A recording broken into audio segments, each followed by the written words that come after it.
Kamu itu hanya diam saja di rumah. Harusnya 500.000 sebulan cukup. Kata suamiku tanpa rasa peduli dia menghinaku hanya jadi bebannya. Dia tidak tahu jika aku diam-diam melakukan ini.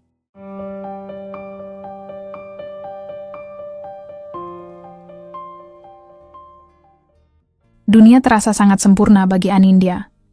Di usianya yang baru menginjak 27 tahun, ia sudah meniti karier cemerlang sebagai manajer pemasaran di sebuah perusahaan multinasional yang berpusat di Jakarta. Anindya adalah perempuan yang cerdas, hangat, dan penuh semangat. Dalam pekerjaannya, ia dikenal sebagai sosok yang berdedikasi dan mampu memimpin tim dengan bijak tanpa kehilangan kelembutan. Wajah cantiknya yang bersahaja menjadi cerminan dari kehidupan yang nyaris tak bercela. Orang tua yang mendukung, sahabat yang setia, dan karier yang terus menanjak. Kehidupannya makin lengkap ketika ia bertemu dengan Dimas, seorang pria mapan yang bekerja sebagai kepala divisi keuangan di perusahaan lain. Mereka dipertemukan dalam sebuah acara bisnis, dan dari obrolan santai yang berlanjut menjadi percakapan panjang, keduanya mulai menjalin hubungan yang serius. Dimas tampak sempurna di mata Anindya, sopan, bijak, perhatian, dan tampak begitu menghargai pilihan hidup Anindya sebagai perempuan karier. Setahun menjalin hubungan, Dimas melamar Anindya. Dengan restu kedua keluarga, mereka menikah dalam sebuah pesta sederhana namun elegan. Setelah menikah, Dimas mengajak Anindya untuk meninggalkan pekerjaannya agar bisa lebih fokus pada kehidupan rumah tangga. Dimas meyakinkan Anindya bahwa ia mampu mencukupi segalanya dan bahwa rumah mereka akan menjadi tempat di mana cinta dan ketenangan akan tumbuh. Anindya sempat ragu, namun karena rasa cintanya pada Dimas dan keyakinannya pada masa depan mereka bersama, ia akhirnya memutuskan untuk mengundurkan diri dari pekerjaannya. Ia mulai menikmati rutinitas baru sebagai ibu rumah tangga.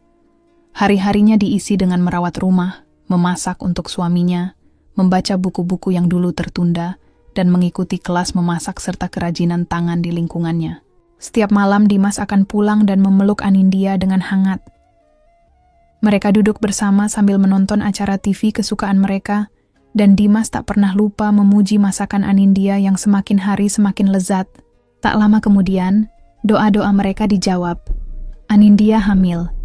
Kabar kehamilannya disambut dengan pelukan dan air mata kebahagiaan dari Dimas. Selama masa kehamilan, Dimas bahkan lebih perhatian dari biasanya. Ia mengantar Anindya ke dokter kandungan, membelikan semua kebutuhan bayi, dan bahkan ikut memilih warna cat kamar untuk calon buah hati mereka. Anindya merasa hidupnya lengkap. Ia percaya, dengan kehadiran anak mereka nanti, keluarga kecil ini akan menjadi lebih kuat, lebih erat, dan lebih indah. Ia tak pernah menyangka bahwa masa-masa penuh cinta itu hanyalah awal dari ujian besar dalam hidupnya. Ia belum tahu bahwa badai akan datang, menghancurkan semua yang pernah ia yakini sebagai rumah dan cinta sejati. Anindya berdiri di depan cermin, mengenakan apron sederhana berwarna pastel. Wajahnya bersinar oleh semangat dan senyum yang seolah tak pernah lepas sejak ia menikah dengan Dimas 3 bulan lalu. Pagi itu, ia sibuk menyiapkan sarapan favorit suaminya. Nasi goreng kampung dengan telur mata sapi dan segelas jus jeruk segar. Matahari baru saja naik ketika aroma bawang putih dan cabai mulai memenuhi dapur kecil di rumah mereka yang baru dibeli di pinggiran Jakarta Selatan. Rumah itu tidak besar, tapi hangat. Anindya menata setiap sudutnya sendiri, memilih warna dinding, tirai, perabotan, hingga rak buku kecil di dekat jendela tempat ia biasa membaca. Ia menyukai kesederhanaan rumah itu, terutama karena di sanalah ia memulai hidup barunya. Sayang, kamu bangun pagi sekali. Dimas muncul di ambang pintu dapur. Rambutnya masih berantakan, tapi wajahnya cerah. Ia berjalan pelan dan mengecup kening Anindya. Aku mau kamu berangkat kerja dengan perut kenyang dan hati bahagia, jawab Anindya sambil tertawa kecil. Dimas memeluknya dari belakang, dan untuk sesaat, segalanya terasa seperti adegan dalam film romantis yang pernah Anindya tonton ketika masih kuliah. Ia tidak pernah membayangkan bahwa kehidupan rumah tangganya bisa terasa seindah ini. Tidak ada deadline, tidak ada rapat, tidak ada tekanan. Hanya waktu yang ia habiskan untuk mencintai dan dicintai. Setelah sarapan, Dimas pamit berangkat kerja. Seperti biasa, Anindya mengantar suaminya sampai pintu gerbang dan melambaikan tangan dengan senyum. Ketika mobil Dimas melaju menjauh, Anindya menarik napas panjang, menatap rumah mereka, lalu masuk kembali sambil menggendong laundry basket. Ia mulai menjalani rutinitasnya, mencuci pakaian, membersihkan rumah, dan menyiram tanaman. Pukul 11 siang, ia meluangkan waktu untuk membaca buku sambil menikmati secangkir teh. Di sore hari, ia mengisi waktunya dengan ikut kelas memasak daring bersama ibu-ibu komplek. Sebuah aktivitas baru yang membuatnya merasa tetap produktif, meski tidak lagi bekerja kantoran. Meski kadang ia rindu rutinitas kantor, diskusi panas saat meeting, atau segelas kopi dari pantry kantor yang selalu kelebihan gula, Anindya tak pernah menyesali keputusannya. Ia percaya bahwa pengorbanan yang ia lakukan adalah bagian dari membangun keluarga yang harmonis. Seminggu sebelum ulang tahun pernikahan mereka yang pertama, Anindya merasa tubuhnya mulai lelah tanpa alasan. Ia sering mengantuk, mudah pusing, dan mual saat mencium bau minyak goreng. Awalnya ia kira hanya kecapekan. Tapi ketika ia menghitung kembali siklus menstruasinya, ia menyadari bahwa sudah lebih dari 5 minggu ia tidak datang bulan. Dengan hati-hati, Anindya membeli test pack.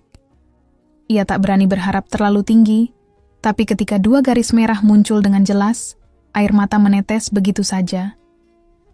Ia menangis sambil memeluk alat uji kecil itu, seolah itu adalah surat cinta dari Tuhan.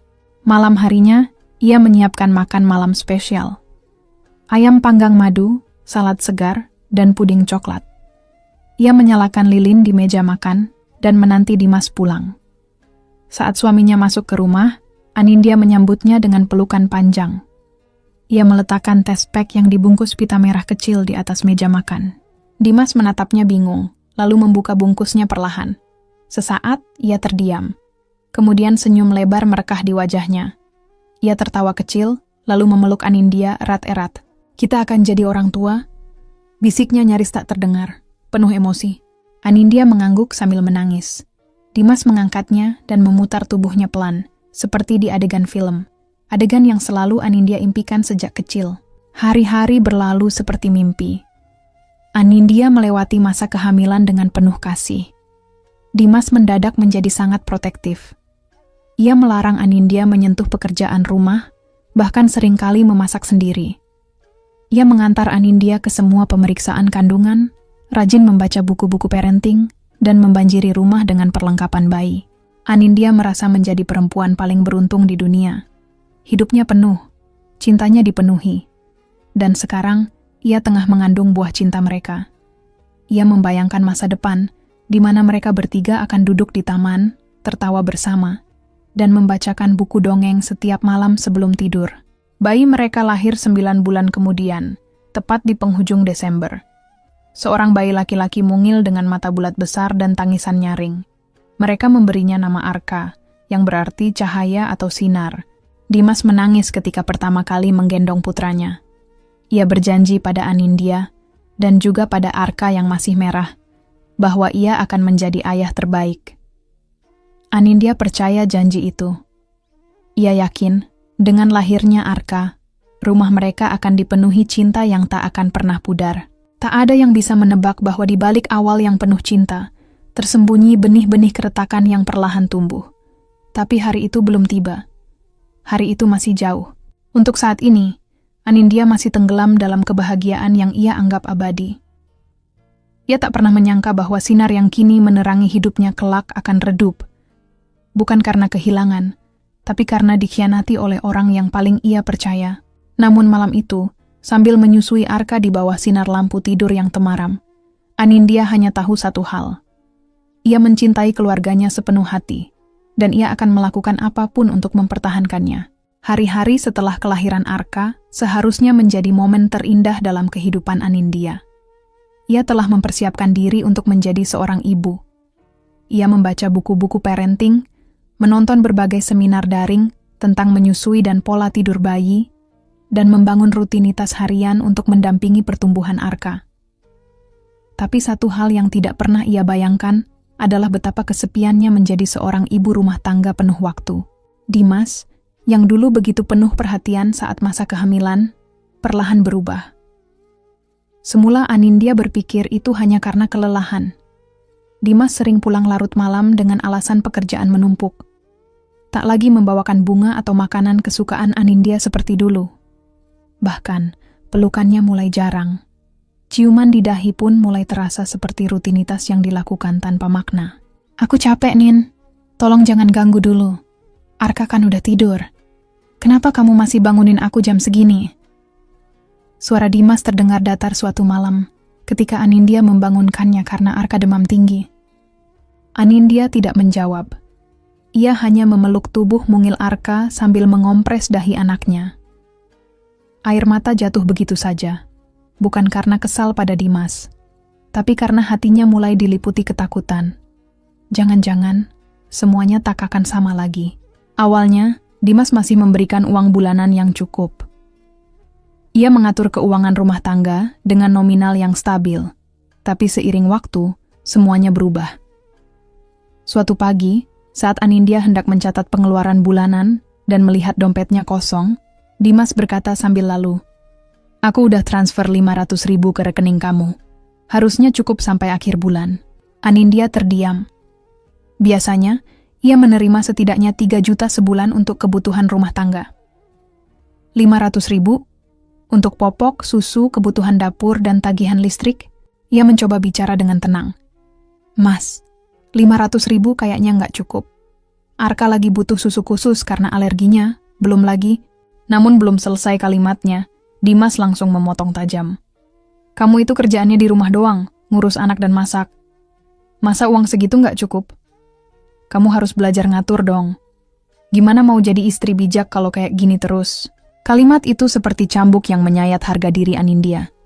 Ia terdiam, tidak membalas. Meski dalam hatinya ada suara yang mulai berontak. Dimas berubah, bukan hanya dalam sikap, tapi juga dalam cara memandangnya. Ia yang dulu begitu bangga dengan prestasi Anindya, kini justru sering menyindir latar belakang pendidikan dan kariernya yang dulu gemilang.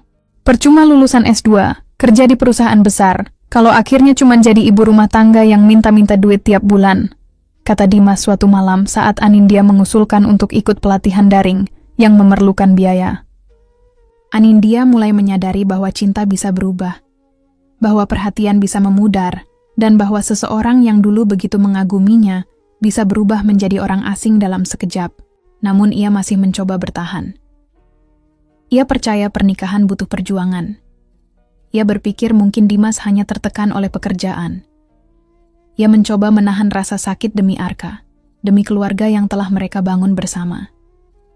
Tapi semakin hari, sindiran itu berubah menjadi hinaan, dan perlakuan dingin berubah menjadi acuh tak peduli.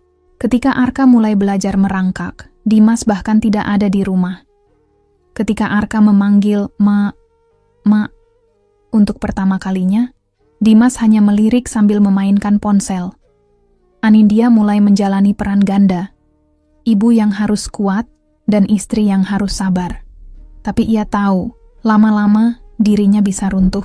Suatu sore, Anindya duduk di ruang tamu sambil menatap layar ponselnya. Ia membuka aplikasi marketplace dan sosial media, mencari inspirasi. Ia tahu satu hal, jika ia tidak bisa mengandalkan suaminya, maka ia harus mengandalkan dirinya sendiri. Ia tidak bisa membiarkan Arka tumbuh dalam ketidakpastian. Ia mulai mencari peluang. Bisnis kecil-kecilan dari rumah. Produk yang bisa ia jual secara daring.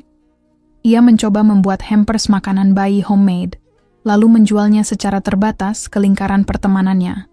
Awalnya hanya 10 pesanan dalam seminggu, tapi perlahan, permintaan bertambah.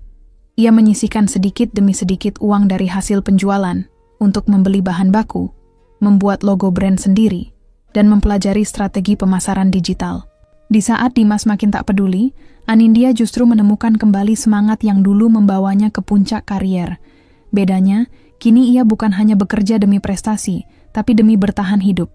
Dan yang paling penting, demi Arka. Tapi perubahan dalam dirinya tidak disambut baik oleh Dimas. Ketika ia tahu Anindya mulai berjualan online, Dimas hanya mencibir. "Hah, bisnis online? Cuma jualan makanan bayi? Nggak usah sok sibuk lah.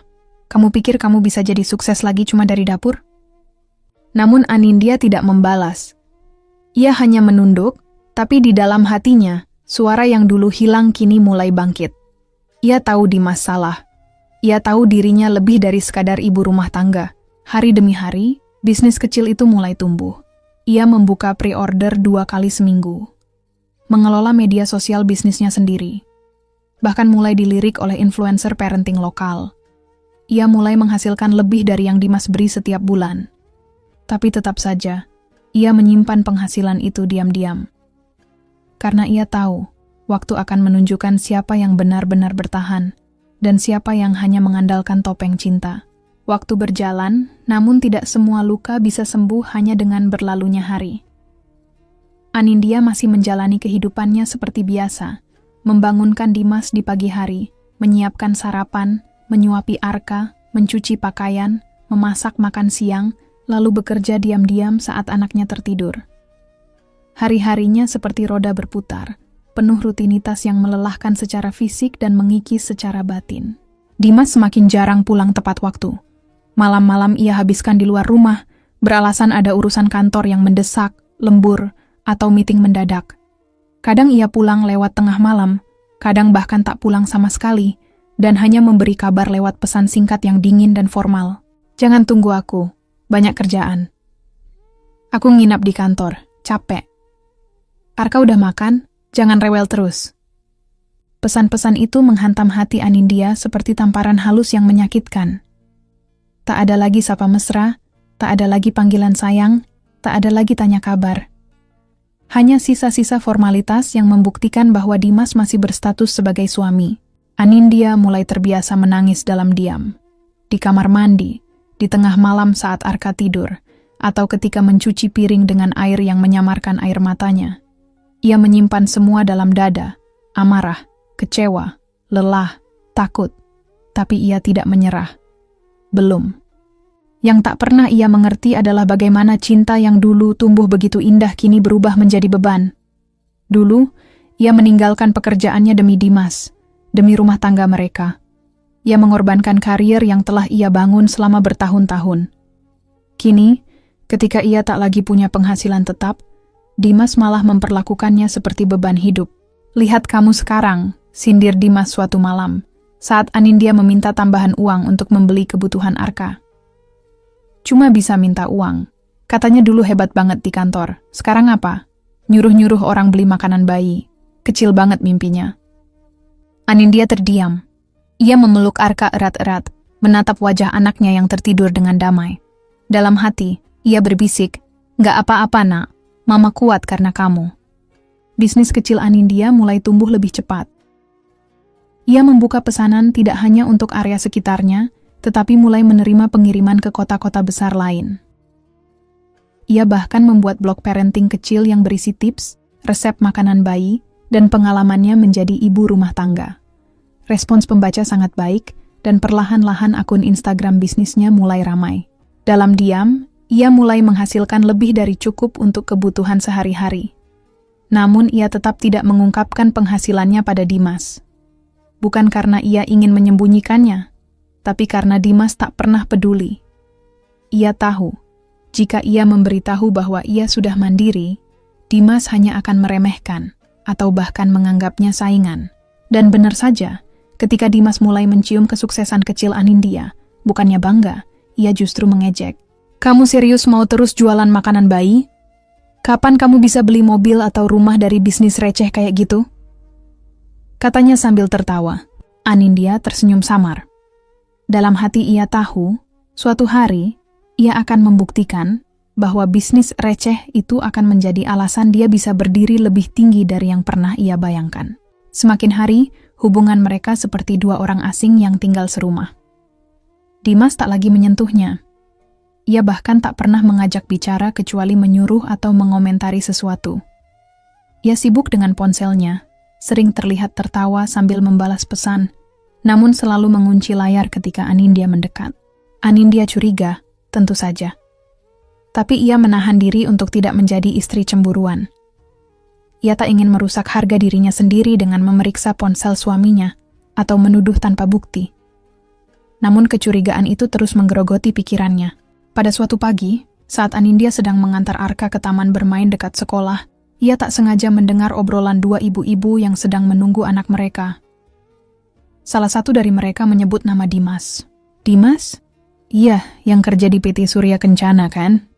Itu pacarannya sama janda anak satu. Katanya sih udah sering nganterin anaknya sekolah juga. Anindya berhenti berjalan. Nama suaminya disebut. Perusahaan tempat ia bekerja disebut. Bahkan anak dari janda itu pun disebutkan. Bersekolah di TK yang sama dengan tempat ia rencanakan menyekolahkan Arka tahun depan. Taik. Sejak saat itu, pikiran Anindya kacau. Ia mencoba menyangkal. Ia ingin percaya bahwa Dimas masih setia, meski sikapnya dingin. Tapi kecurigaan yang ia simpan terlalu kuat untuk diabaikan. Ia mulai menyelidiki, pelan-pelan. Tak bertanya langsung, tapi memperhatikan gerak-gerik suaminya. Dan semua semakin mencurigakan. Ponsel selalu dikunci, banyak meeting fiktif, dan kini, Dimas tak pernah menanyakan tentang Arka, seolah anak itu hanya formalitas dalam hidupnya. Hari paling menyakitkan datang di awal tahun ajaran baru. Anindya mengantar Arka untuk observasi ke sekolah TK yang sama dengan tempat anak dari janda yang disebut oleh ibu-ibu itu. Saat menunggu di depan kelas, Anindya melihat sosok pria familiar turun dari mobil mewah. Ia membawa tas sekolah kecil berwarna pink dan menggandeng tangan seorang anak perempuan. Di sampingnya, seorang wanita cantik dengan dandanan rapi ikut turun dari mobil dan tertawa kecil sambil menyentuh lengan Dimas. Ya, Dimas, suaminya sendiri. Waktu seakan berhenti. Anindya berdiri terpaku. Jantungnya berdetak tak beraturan. Matanya menatap tajam pada pemandangan yang menampar kenyataan pahit. Dimas, yang bahkan tak pernah sekalipun mengantar Arka ke sekolah, kini dengan penuh senyum mengantar anak dari wanita lain. Anindya tidak marah pada wanita itu. Tidak juga pada anak kecil yang tak bersalah. Tapi hatinya hancur, karena ternyata yang ia pertahankan selama ini telah lama mati di hati suaminya. Saat Dimas menyadari kehadirannya, raut wajahnya berubah. Ia tampak kaget, gugup, dan berusaha menyembunyikan keterkejutannya. Tapi Anindya sudah melihat cukup. Ia menarik tangan Arka, mengangguk singkat pada kepala sekolah, dan meninggalkan tempat itu tanpa sepatah kata pun. Di dalam mobil, ia menangis sejadi-jadinya. Arka memeluk ibunya, tidak mengerti apa yang sedang terjadi. Tapi Anindya tahu, ini adalah batasnya. Tidak akan ada lagi kompromi. Tidak akan ada lagi pengorbanan yang sia-sia. Hari itu juga, Anindya menghubungi seorang pengacara. Ia menggugat cerai Dimas. Tanpa marah, tanpa drama, hanya dengan satu tujuan, membebaskan dirinya dari penderitaan yang tak layak ditanggung siapapun. Dan untuk pertama kalinya, setelah sekian lama, Anindya merasa ringan. Luka itu masih ada, tapi kini ia sudah tahu caranya bertahan. Ia sudah tahu, hidupnya bukan lagi tentang menyenangkan orang lain, tapi tentang membela dirinya sendiri dan melindungi anaknya. Langit Jakarta pagi itu mendung, seolah tahu apa yang sedang terjadi di dalam hati Anindya. Ia duduk di ruang tunggu pengadilan agama, mengenakan kemeja putih sederhana dan celana panjang hitam. Di pangkuannya, Arka tertidur dengan wajah damai, tak tahu bahwa hari itu adalah momen penting dalam hidup ibunya. Hari di mana Anindya resmi memutus ikatan pernikahannya dengan Dimas. Keputusan itu bukan datang tiba-tiba. Anindya sudah memikirkannya dengan matang. Bertahun-tahun ia mencoba bertahan, menahan sakit yang perlahan mengikis jiwanya. Namun ketika ia melihat Dimas menggandeng wanita lain dengan bangga, mengantar anak dari perempuan itu ke sekolah, sementara Arka, darah dagingnya sendiri, tak pernah disentuh oleh kasih sayang ayahnya. Anindya sadar, ia tidak bisa lagi mengorbankan hidupnya demi ilusi rumah tangga yang sudah lama mati. Perceraian mereka berjalan cepat. Dimas tak banyak bicara. Ia bahkan tidak mengajukan keberatan, seolah tak ada perasaan yang harus dipertahankan. Bagi Anindya, itu adalah konfirmasi terakhir.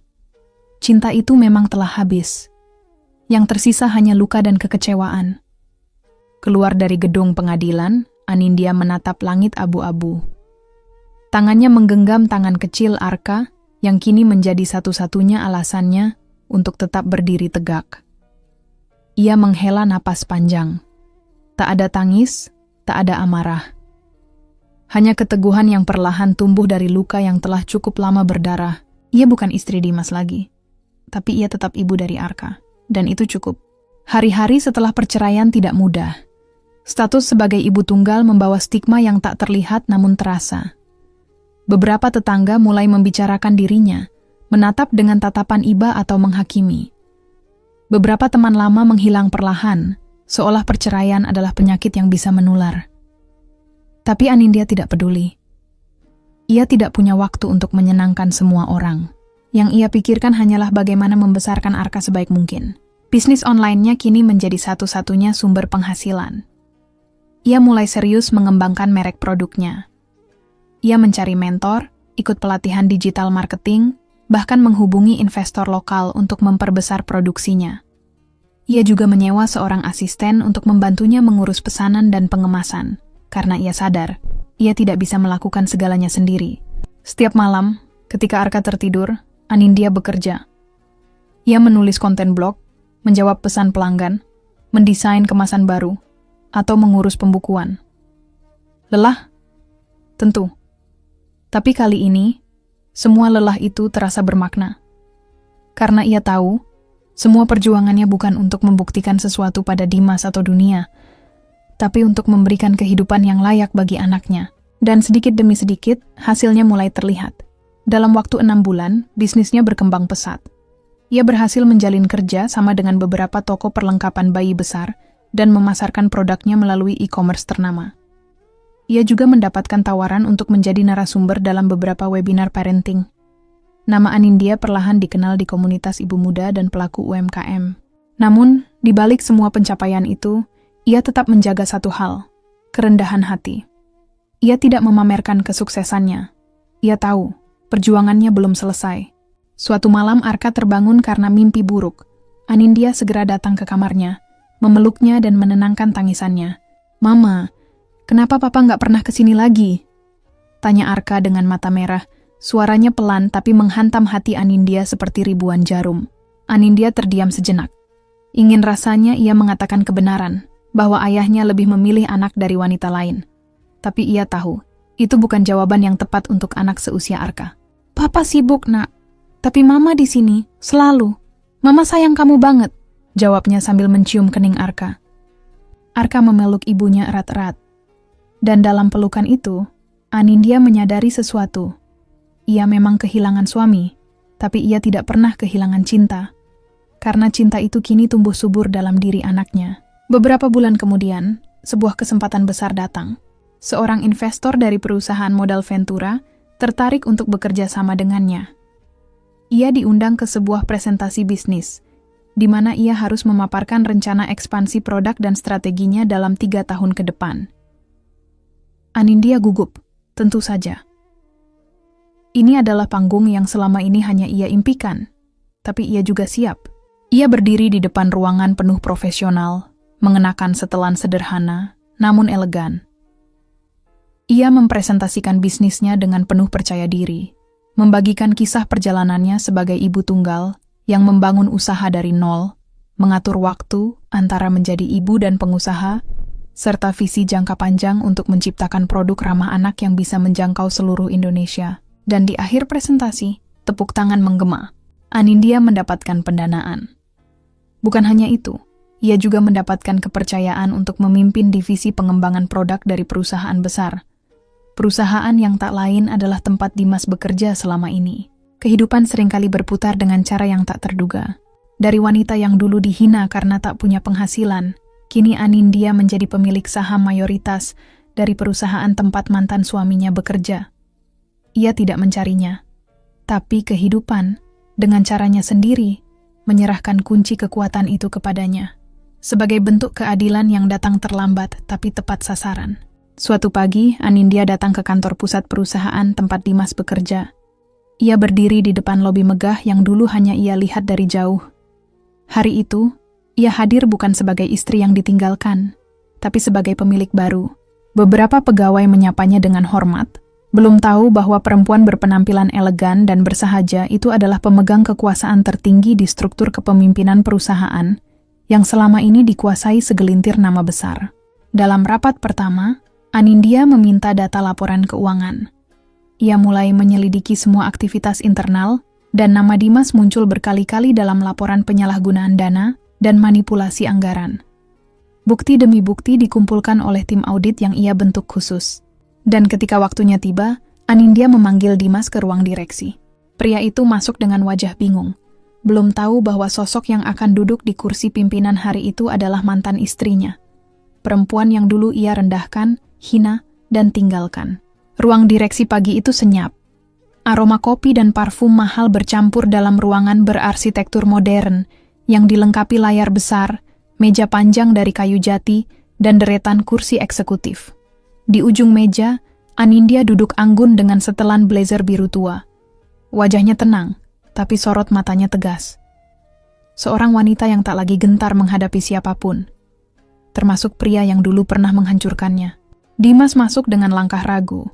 Matanya langsung menangkap sosok Anindya, yang kini duduk di posisi yang tak pernah ia bayangkan akan dimiliki mantan istrinya.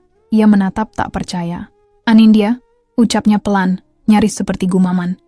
Anindya hanya tersenyum tipis, tidak berdiri menyambut, tidak juga mengangguk sopan seperti dulu ketika masih menjadi istri yang selalu merendahkan diri.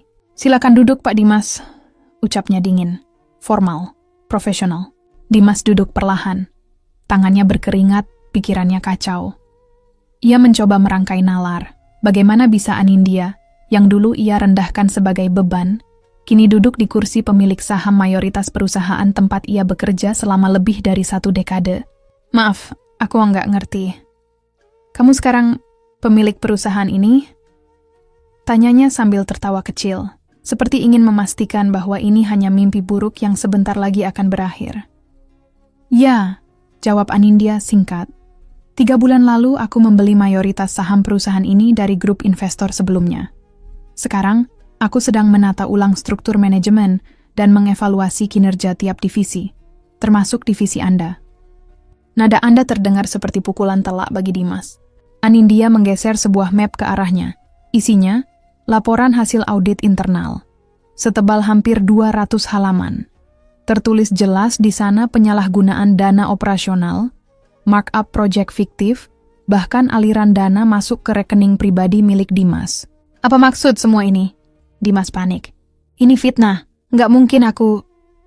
"Saya tidak punya waktu untuk drama," potong Anindya. "Bukti sudah ada. Tanda tangan Anda, email, rekaman transaksi, semuanya terekam rapi. Anda menyalahgunakan dana lebih dari 2 miliar rupiah dalam kurun 3 tahun terakhir. Anda tahu konsekuensinya." Dimas terdiam, wajahnya pucat. Ia mencoba mencari celah untuk membela diri, tapi ia tahu, tak ada jalan keluar. "Aku bisa jelaskan, Nin. Aku butuh uang waktu itu, buat keluarga. Kamu juga tahu kan kondisi kita gimana dulu?" Anindya menatapnya dalam-dalam. "Kondisi kita?" Suaranya terdengar getir. "Kondisi di mana kamu beri aku 500.000 sebulan dan menyuruhku hemat? Sementara kamu menghambur-hamburkan miliaran dari dana kantor. Jangan bawa-bawa aku untuk pembenaran dosa kamu."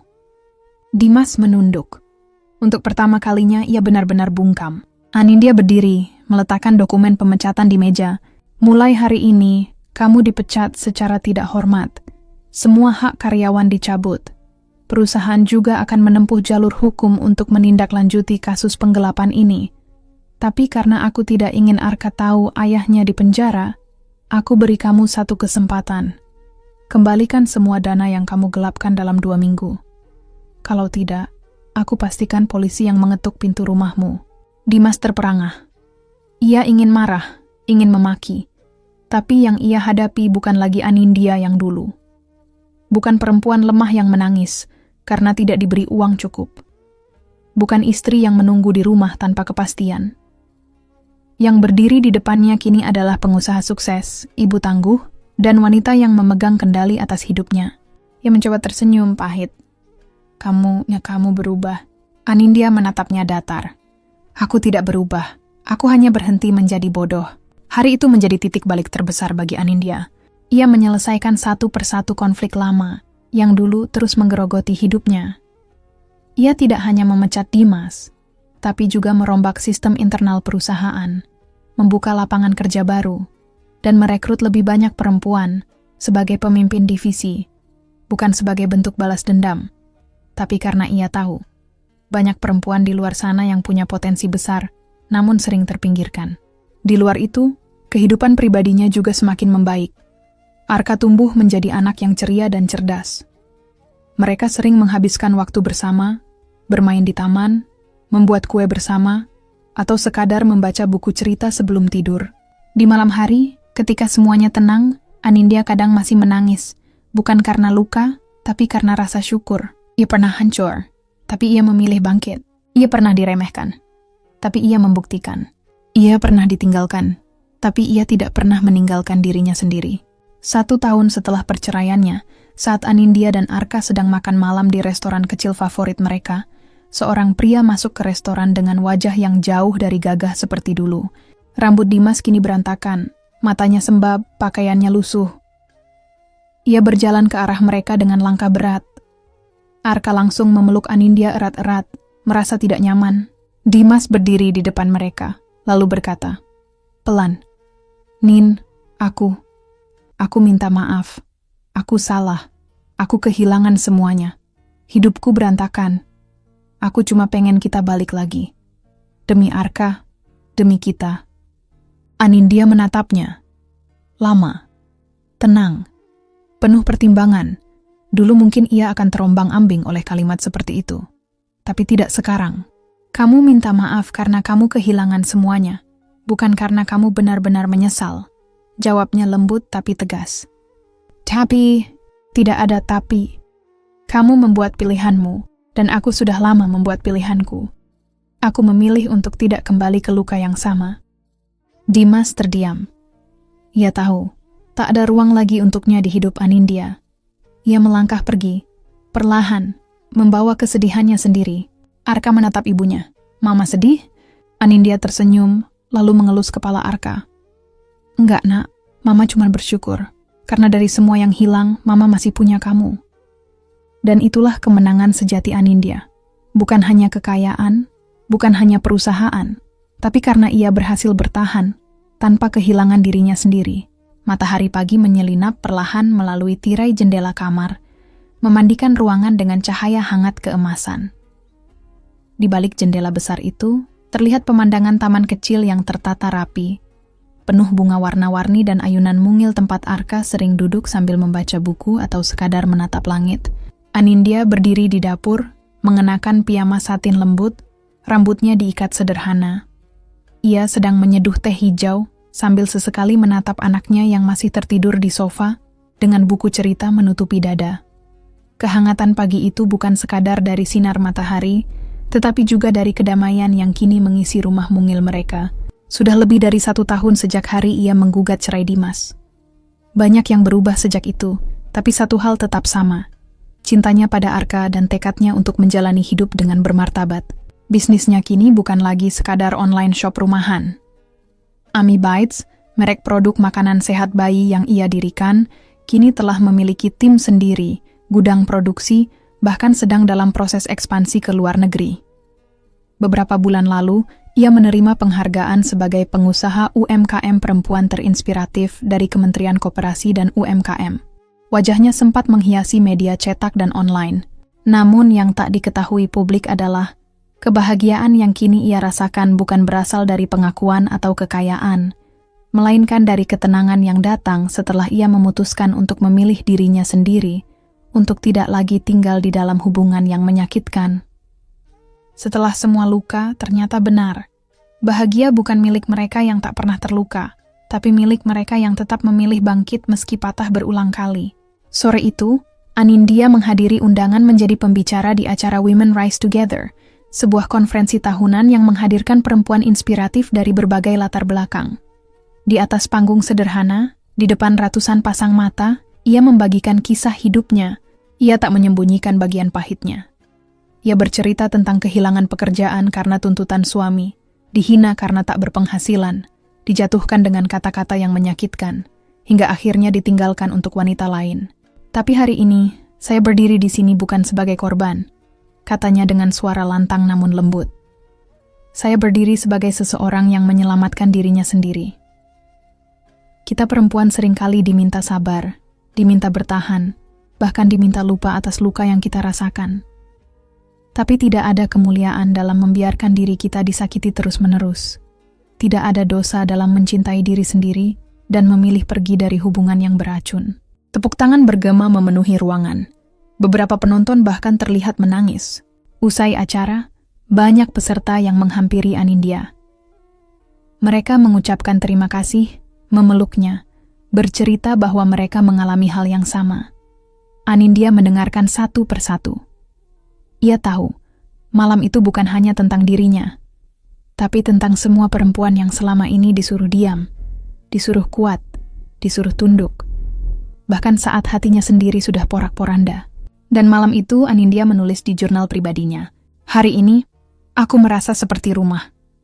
Bukan hanya untuk Arka, tapi untuk diriku sendiri. Akhirnya aku kembali pulang, pada diriku yang dulu pernah hilang. Namun bukan berarti hidup pasca cerai selalu mudah. Ada malam-malam saat kesepian datang diam-diam, menyelinap seperti bayangan di pojok ruangan.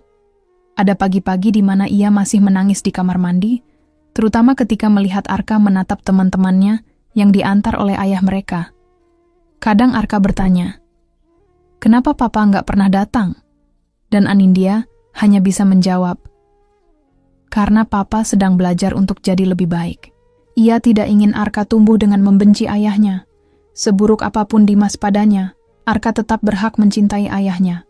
Dan Anindya tahu, bagian dari menyembuhkan diri adalah melepaskan dendam yang tak akan pernah mengembalikan apa-apa.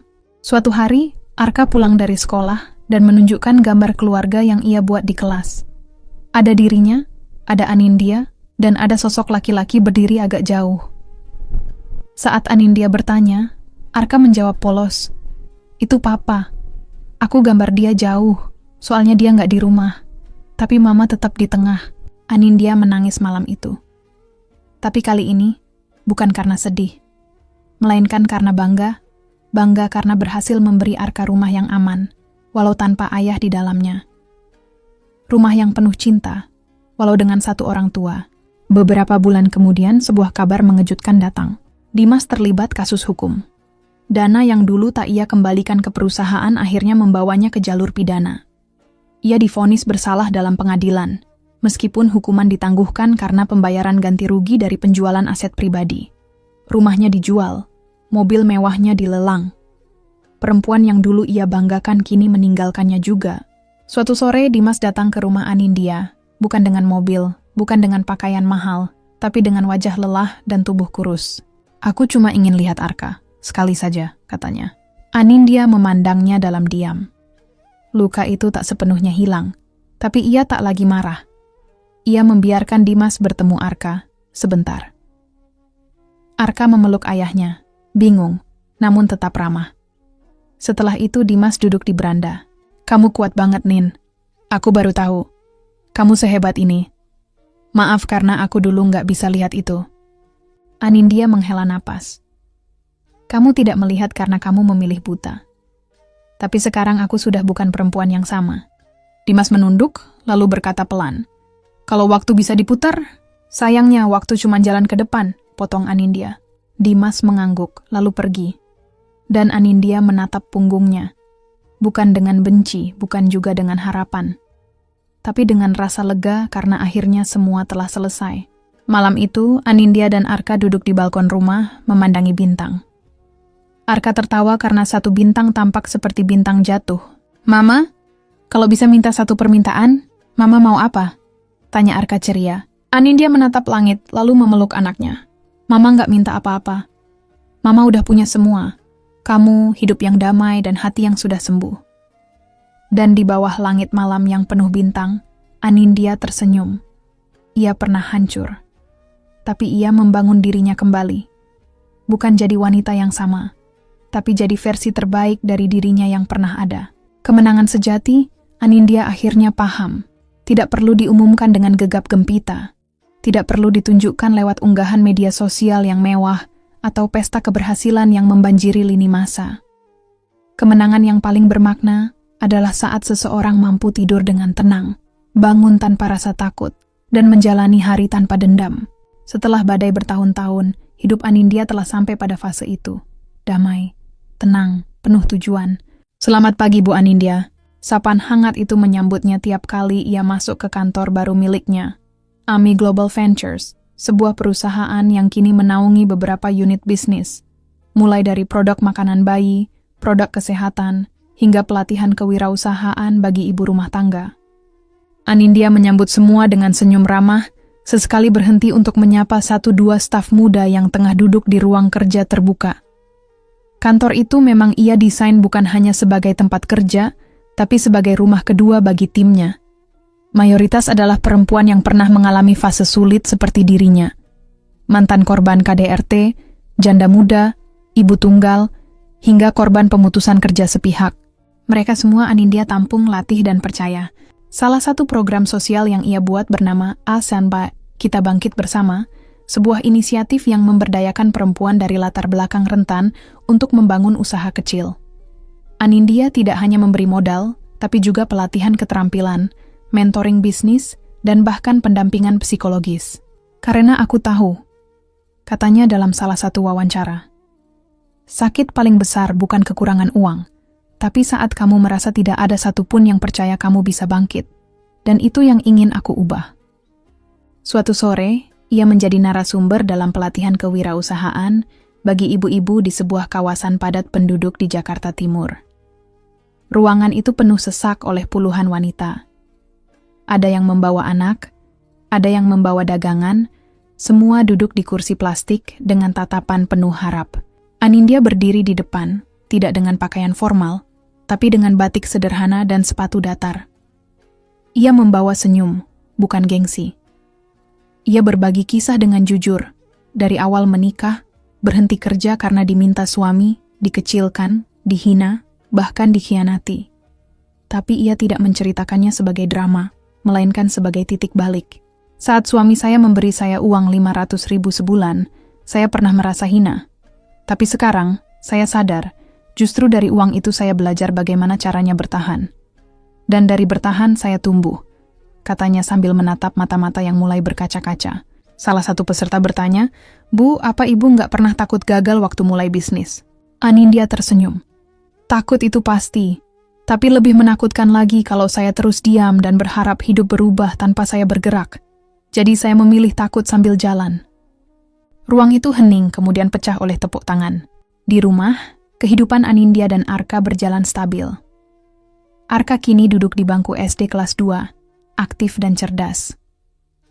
Anindya mengatur jadwalnya sedemikian rupa agar tetap bisa menjemput Arka setiap sore, memasak makan malam sendiri, dan mendampingi Arka tidur. Mereka punya tradisi baru. Sebelum tidur, Anindya dan Arka menulis 3 hal yang disyukuri hari ini di jurnal kecil masing-masing. Malam itu Arka menulis, 1. Makan siang sama mama. 2. Dapat bintang emas dari bu guru. 3. Mama peluk Arka sebelum tidur. Anindya membaca tulisan itu dan tanpa sadar air matanya menetes. Tak pernah ia bayangkan, setelah semua yang ia alami, ia bisa sampai di titik ini. Menjadi ibu yang bukan hanya hadir, tapi penuh. Menjadi perempuan yang utuh, bukan setengah. Dan menjadi manusia yang berdiri bukan karena dibantu, tapi karena memilih bangkit. Suatu hari, sebuah undangan istimewa datang dari lembaga internasional Women for Change. Anindya diundang sebagai salah satu panelis dalam Forum Perempuan Asia Tenggara yang akan diadakan di Kuala Lumpur. Ia akan berbicara bersama tokoh-tokoh besar lain dari berbagai negara. Bukan hanya soal bisnis, tapi soal pemberdayaan perempuan melalui trauma. Di sana, Anindya berbicara dalam bahasa Inggris yang kini sudah fasih ia kuasai, membawakan tema Transforming Pain into Purpose.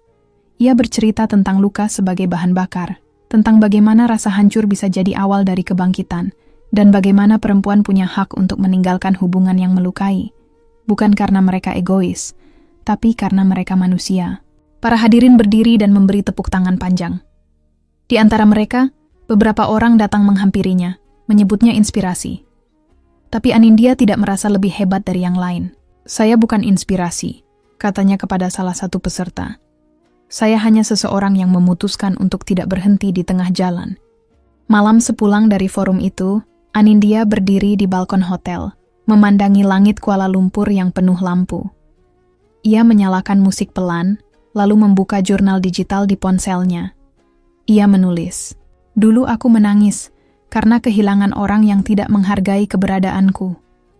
Sekarang aku tersenyum karena menemukan diriku sendiri. Dan aku berjanji akan terus berjalan, bukan untuk membuktikan apapun pada siapa-siapa, tapi karena aku pantas bahagia. Dan karena anakku pantas melihat ibunya hidup penuh, bukan setengah mati." Itu adalah kemenangan. Bukan kemenangan yang ramai, tapi yang sunyi dan mendalam. Dan saat akhirnya mantan suaminya muncul kembali, membawa segala penyesalan dan air mata, Anindya hanya mengangguk tenang. "Maaf, Dimas. Aku sudah terlalu jauh melangkah untuk kembali ke tempat di mana aku pernah hilang." Dimas menunduk, tak bisa berkata-kata. Dunia tahu bahwa ia kalah. Tapi Anindya tidak pernah merasa itu sebagai kemenangan atas orang lain.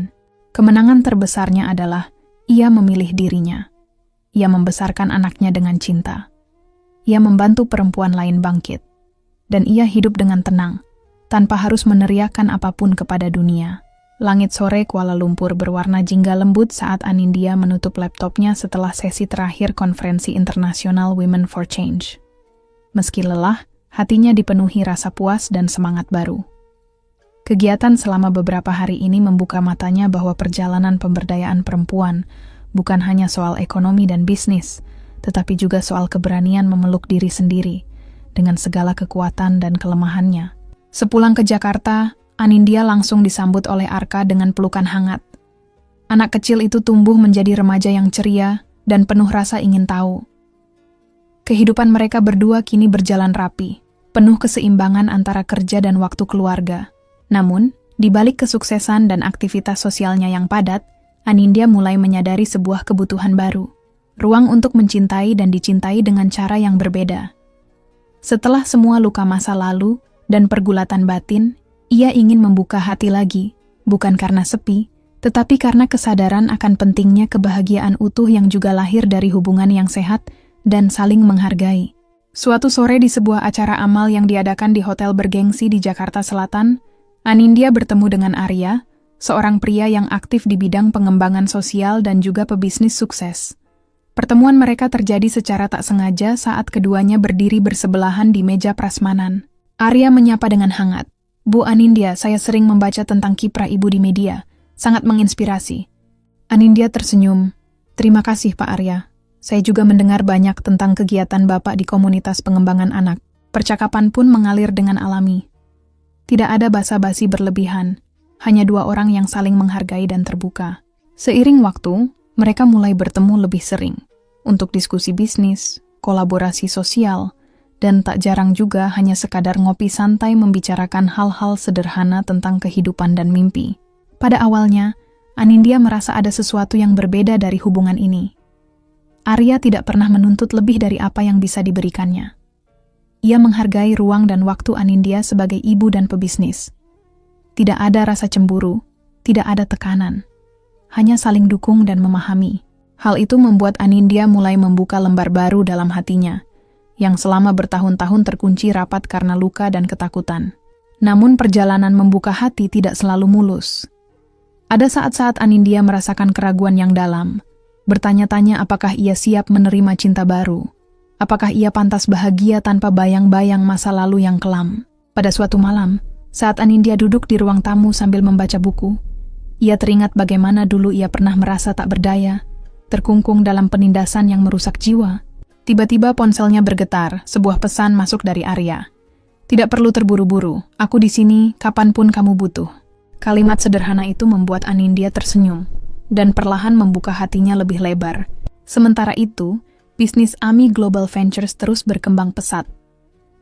Anindya memutuskan untuk mempekerjakan lebih banyak perempuan dari latar belakang beragam, termasuk mereka yang sebelumnya berjuang di jalan kehidupan.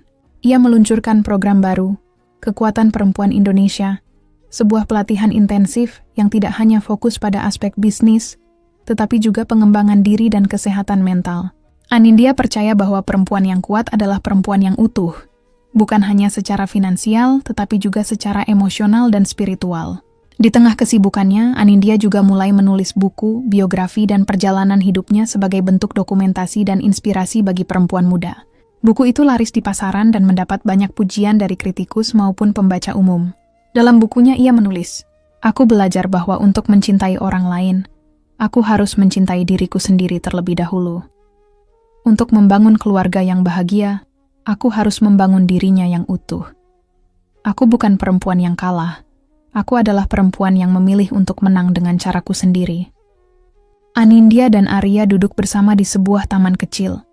Mereka memandang Arka bermain dengan anak-anak tetangga.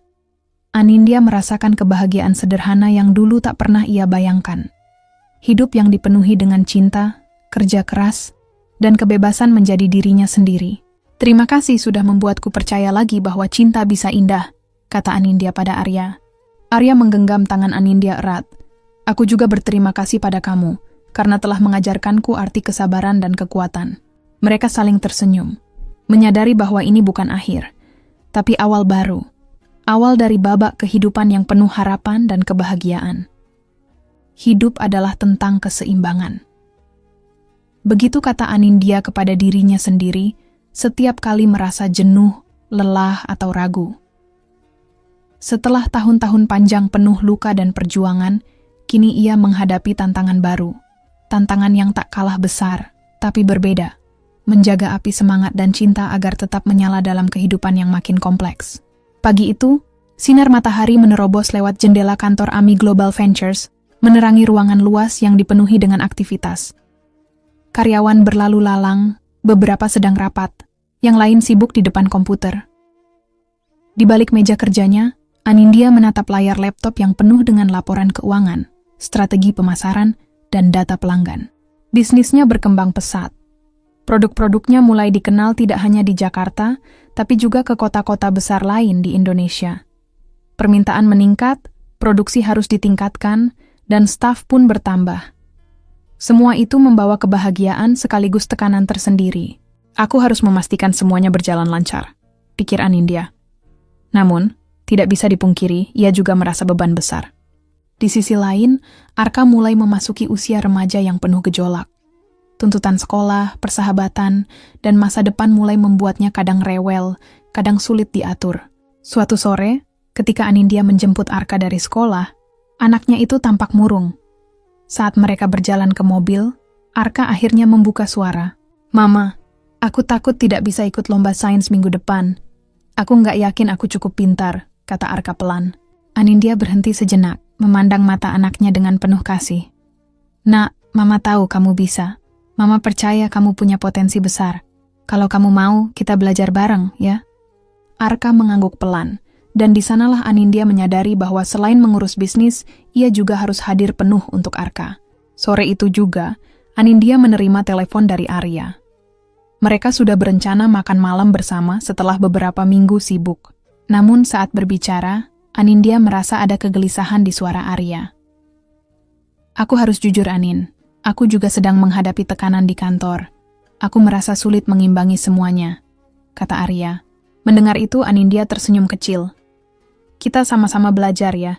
Hidup ini memang bukan tentang siapa yang paling kuat, tapi siapa yang bisa bertahan sambil tetap saling menguatkan." Mereka berdua sepakat untuk lebih terbuka dan saling mendukung, bukan hanya dalam kebahagiaan, tapi juga dalam tantangan. Namun, seiring bisnis yang makin besar, tantangan juga datang dari berbagai arah. Suatu hari, Anindya menerima laporan adanya penyimpangan dalam proses produksi yang menyebabkan kerugian perusahaan. Setelah penyelidikan singkat, ternyata ada oknum staf yang melakukan penggelapan. Anindya menghadapi dilema besar. Ia harus tegas, tapi juga harus mempertimbangkan dampaknya terhadap reputasi perusahaan dan moral tim. Dalam rapat khusus dengan tim manajemen, Anindya berkata dengan tegas, "Kita harus menjaga integritas. Tidak ada toleransi untuk kecurangan. Tapi saya ingin memastikan bahwa kita juga memberikan kesempatan untuk memperbaiki kesalahan." Keputusan itu diterima dengan campuran rasa lega dan tegang. Namun sikap Anindya menunjukkan bahwa ia memimpin dengan kepala dingin dan hati yang empatik. Di tengah kesibukan itu, Anindya tetap meluangkan waktu untuk hal-hal kecil yang membuatnya bahagia. Memasak bersama Arka, menulis jurnal harian, dan berkebun di teras rumah. Hari-hari ini, Ia belajar bahwa api semangat dan cinta harus terus dipelihara dengan perhatian kecil yang konsisten. Suatu malam saat duduk di balkon rumah sambil menikmati angin malam, Anindya merenung. Ia memikirkan perjalanan panjang yang sudah dilaluinya. Dari wanita yang terpuruk karena suami yang menghinanya, menjadi pebisnis sukses yang memberdayakan perempuan lain. Namun ia tahu perjuangan belum selesai. Hidup terus bergerak, dan ia harus terus beradaptasi, belajar, dan menjaga keseimbangan. Di sampingnya, ponselnya bergetar, pesan dari Arya. Kita jalan bersama Anin, apapun yang terjadi. Anindya tersenyum. Ya, kita jalan bersama, balasnya. Dan dengan itu, api kecil di hatinya terus menyala, membakar gelap menjadi terang, membawa harapan baru untuk hari esok yang lebih baik. Kehidupan Anindya di awal pagi itu terasa seperti normal-normal saja. Namun, tanpa diduga, sebuah ancaman besar datang menghampiri. Email berisi laporan dari tim pemasaran membuat dadanya sesak. Ada rumor negatif yang menyebar cepat di media sosial, Bu, ujar Rina, manajer pemasaran dengan wajah cemas. Beberapa pesaing kita sengaja menyebarkan isu produk kita tidak aman. Mereka juga menyebarkan review palsu yang merusak reputasi. Anindya menghela napas panjang. Ia tahu, dalam dunia bisnis, persaingan tidak selalu berjalan adil. Tapi menghadapi serangan seperti ini, membutuhkan strategi jitu dan ketenangan yang luar biasa. Malam itu, Anindya duduk di ruang kerjanya, memandangi layar komputer. Berbagai komentar negatif bermunculan di akun media sosial resmi AMI Global Ventures. Ada yang menyatakan produk mereka mengandung bahan berbahaya. Ada pula yang menuduh perusahaan melakukan manipulasi data. Anindya memutuskan untuk tidak panik. Ia langsung mengumpulkan tim PR dan legal untuk merancang langkah cepat dan tegas. Kita harus segera klarifikasi dengan bukti yang kuat, katanya tegas. Transparansi dan kejujuran harus jadi senjata utama kita. Hari-hari berikutnya menjadi perjuangan besar. Anindya turun langsung ke pabrik, memastikan proses produksi berjalan sesuai standar ketat. Ia mengundang ahli keamanan pangan untuk menguji produk mereka dan memberikan sertifikat resmi. Ia juga aktif memberikan edukasi kepada masyarakat lewat video dan seminar online. Anindya menekankan pentingnya memilih produk yang aman dan terpercaya, serta cara mengenali informasi yang benar di era digital. Dalam satu sesi webinar yang diadakan di Zoom, Anindya berbicara dengan penuh semangat. Kita hidup di zaman di mana informasi bisa menjadi senjata dan juga tameng. Jangan mudah percaya rumor tanpa bukti. Percayalah pada kualitas dan integritas. Namun tekanan tidak berhenti di situ. Beberapa distributor mulai ragu dan menahan pengiriman produk, sementara beberapa pelanggan membatalkan pesanan. Anindya tahu ini saatnya menunjukkan keteguhan dan visi jauh ke depan. Ia mengadakan pertemuan besar dengan para mitra usaha. Saya mengerti kekhawatiran kalian, ucap Anindya dengan suara tegas namun lembut. Tapi saya berjanji, kita akan melewati ini bersama. Tidak ada yang lebih penting daripada kepercayaan dan kualitas.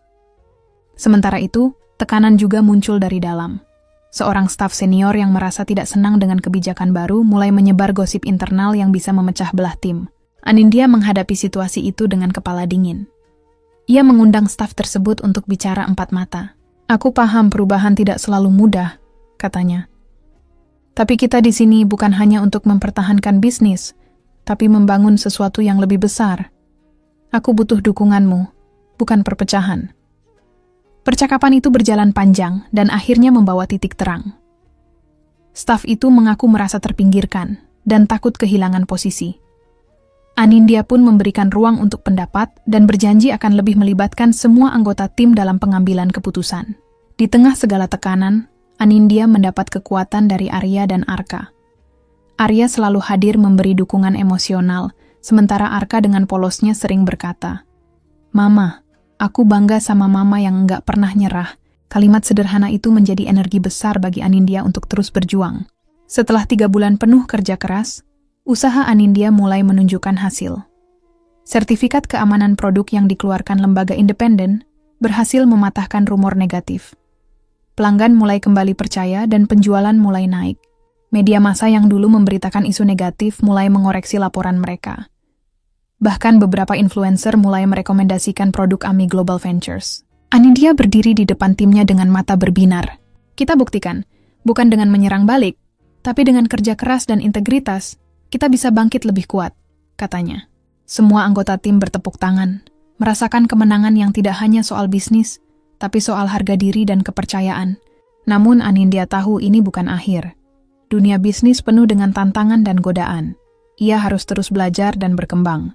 Di malam yang tenang, Anindya duduk di teras rumah, memandangi bintang. Ia menulis di jurnal digitalnya.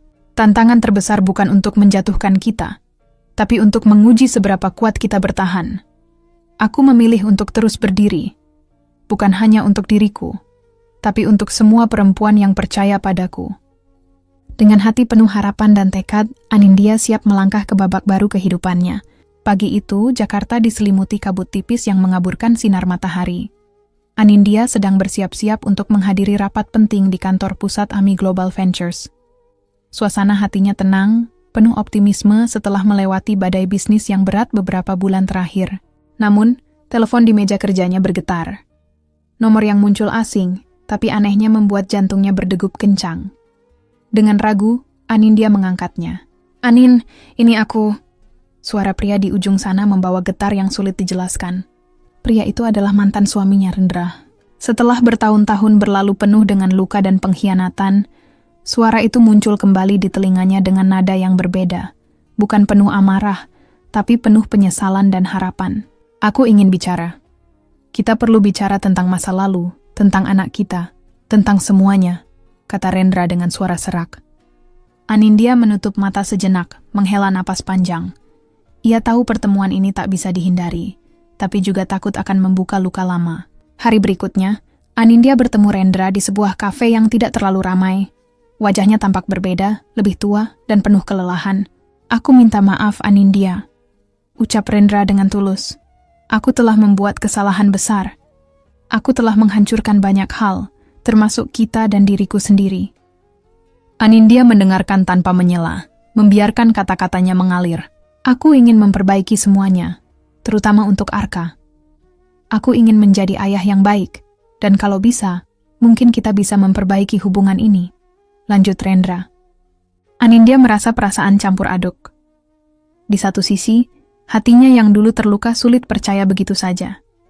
Di sisi lain, ia mengerti bahwa masa lalu tak bisa dihapus, tapi bisa dijadikan pelajaran. "Aku sudah lama belajar untuk berdamai dengan masa lalu, Rendra," jawab Anindya dengan suara tegas. "Aku tidak menolak kesempatan untuk kamu menjadi bagian hidup Arka. Tapi aku juga sudah memilih jalan hidupku sendiri sekarang. Aku ingin hubungan yang sehat dan penuh hormat, bukan yang menyakiti." Rendra mengangguk menerima batasan itu dengan lapang dada. Dalam beberapa minggu berikutnya, Rendra mulai berusaha membangun hubungan yang baik dengan Arka. Anindya mengawasi dengan seksama, ingin memastikan anaknya tidak terluka lagi. Arka sendiri tampak ragu-ragu pada awalnya, tapi perlahan mulai menerima kehadiran ayahnya yang baru. Di tengah proses ini, hubungan Anindya dan Arya juga diuji. Arya merasa khawatir dengan kehadiran Rendra yang tiba-tiba dan perubahan dinamika keluarga mereka. "Mungkin kamu perlu waktu untuk menyelesaikan urusan ini," kata Arya dalam sebuah perbincangan serius. "Aku di sini, tapi aku juga harus jujur kalau ini membuatku khawatir." Anindya mengerti kekhawatiran Arya, dan mereka sepakat untuk membuka komunikasi yang jujur dan saling mendukung. Dalam perjalanan ini, Anindya belajar kembali tentang arti pengampunan dan kekuatan menerima. Bukan berarti melupakan, tapi memberikan kesempatan untuk melangkah maju dengan hati yang lebih ringan. Ia juga semakin yakin bahwa cinta sejati adalah tentang kebebasan memilih, bukan keterpaksaan. Suatu sore, Anindya dan Arya duduk di taman, menonton Arka bermain bola dengan teman-temannya. Angin sepoi-sepoi membawa harum bunga Kamboja yang sedang mekar. "Anin, aku bangga padamu," kata Arya pelan. "Kamu bukan hanya pebisnis hebat, tapi juga ibu yang kuat dan wanita yang luar biasa." Anindya tersenyum, menggenggam tangan Arya. "Terima kasih sudah ada di sampingku. Bersama kalian aku merasa utuh." Malam itu, saat menulis di jurnal digitalnya, Anindya menuliskan sebuah kalimat yang merefleksikan perjalanan panjangnya. "Masa lalu mungkin penuh luka, tapi aku memilih untuk tidak membiarkannya menjadi rantai yang menahan langkahku. Aku melangkah maju, dengan hati terbuka dan harapan yang tak pernah padam." Dan dengan itu, Anindya membuka lembar baru dalam hidupnya. lembar yang penuh dengan harapan, cinta yang sehat, dan masa depan yang cerah. Pagi itu, Anindya bangun dengan perasaan ringan dan damai yang sudah lama tak ia rasakan. Cahaya matahari menyusup lewat jendela kamar, menyentuh wajahnya dengan hangat. Ia menatap kalender di dinding kamar. Hari ini adalah hari yang sudah lama ia nantikan. Rapat umum pemegang saham di perusahaan besar miliknya, AMI Global Ventures. Hari itu akan menjadi babak akhir dari perjalanan panjang yang penuh liku dan perjuangan. Sebuah babak yang menandai bahwa Anindya benar-benar telah membebaskan dirinya dari belenggu masa lalu dan menegaskan keberadaannya sebagai wanita mandiri, kuat, dan dihormati. Setelah menyiapkan diri dengan rapi, Anindya melangkah ke ruang rapat utama. Ruangan megah dipenuhi oleh para pemegang saham, direksi, dan karyawan senior. Suasana serius menyelimuti ruangan, tapi ada aura optimisme yang terasa kuat. Ketua rapat membuka pertemuan dengan membacakan agenda hari ini. Salah satu poin penting adalah pengesahan pengambilalihan saham mayoritas perusahaan oleh Ibu Anindya Putri. Suasana berubah mendebarkan. Anindya maju ke depan, menatap wajah-wajah yang dipenuhi rasa ingin tahu dan sedikit kecemasan. Tapi yang paling ia tunggu adalah saat yang akan datang, di mana ia akan berbicara. Bukan sebagai istri yang dulu terpinggirkan, tapi sebagai pemimpin sejati. Dengan suara penuh keyakinan, Anindya membuka pidatonya. Selamat pagi semua. Terima kasih atas kepercayaan yang diberikan kepada saya untuk memimpin perusahaan ini. Perjalanan yang saya lalui bukan tanpa rintangan, tapi semua itu mengajarkan saya arti keteguhan, kerja keras, dan integritas. Ia melanjutkan dengan menjelaskan visi dan misi perusahaan untuk masa depan, fokus pada inovasi, keberlanjutan, dan pemberdayaan perempuan di dunia bisnis. Semua rencana itu disambut dengan tepuk tangan hangat dan semangat yang menggebu-gebu. Salah satu hal yang mengejutkan semua orang adalah pengumuman tentang kasus korupsi yang melibatkan mantan suaminya, Rendra. Anindya dengan tegas menjelaskan bagaimana mereka telah menangani masalah ini secara hukum, memulihkan dana perusahaan, dan memastikan tidak ada tempat bagi perilaku tidak etis di dalam bisnis.